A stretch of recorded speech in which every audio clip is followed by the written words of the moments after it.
दरवाजे से हम हरात्मक श्रेणी में प्रवेश करेंगे। तो चलिए अब हम देखते हैं हरात्मक श्रेणी क्या होती है। तो हरात्मक श्रेणी को बड़ी सरलता से लिखा जा सकता है। मान लो मैंने लिखा सेम इसी को ही लिख दिया 2 4 6 8।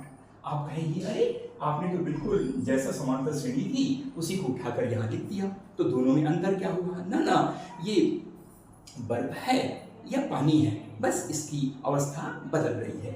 अब आप क्या करेंगे? अब आप इसको अपॉन कर देंगे, ये अपॉन कर दिया। अब ऊपर में बस 1 लगा देंगे, तो आपने ये 1 लगा दिया। तो आपने क्या किया? आपने कुछ नहीं किया, जो का त्यों जैसी समांतर श्रेणी दी गई थी बिल्कुल ऐसा ही यहाँ पर आपने इसको लिख दिया। तो आपने 2 4 6 8 लिखा था, आपने बिल्कुल 2 4 6 8 लिख दिया। बस आपको इससे ऐसा 1/2 लिख दिया, 1/4 लिख दिया, जिसे हम कहते हैं रेसिप्रोकल या व्युत्क्रम। यानी समांतर श्रेणी के जो प्रत्येक पद है यदि उनको व्युत्क्रम के रूप में लिख दिया जाए या रेसिप्रोकल के रूप में लिख दिया जाए, जैसे बर्फ को हम कैसे बनाते हैं? हमने पानी को कहाँ रख दिया? फ्रिज में रख दिया, तो वह बर्फ बन गया। और बर्फ को हमने कमरे के तापक्रम में ले आया तो फिर से पानी बन गया।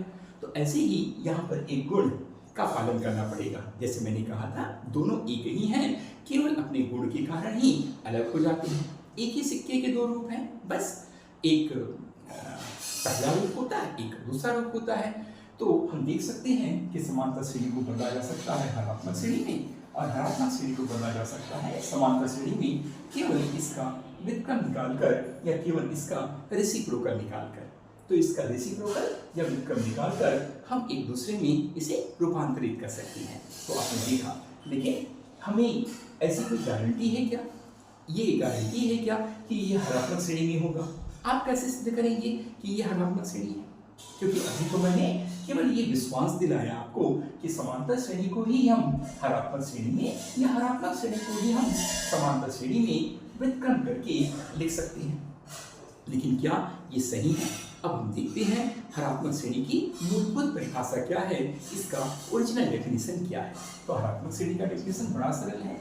कोई भी 3 राशियां, 3 कॉन्जिक्यूटिव क्वांटिटीज, तो यहाँ पर 3 लगातार राशियां, 3 कॉन्जिक्यूटिव क्वांटिटीज। तो आप देख सकते हैं तो हरात्मक श्रेणी के लिए कम से कम 3 लगातार या कॉन्जिक्यूटिव राशियों की आवश्यकता होती है। कितनी भी बड़ी श्रेणी होगी कोई दिक्कत नहीं, आप कोई भी 3 लगातार पदों को आप चूज कर सकते हैं और जांच कर सकते हैं। कोई भी 3 लगातार पदों को सैंपल के तौर पर, है ना, समष्टि, आप उसके सैंपल के तौर पर हम ये देख सकते हैं कि यह हरात्मक श्रेणी में होगा या नहीं।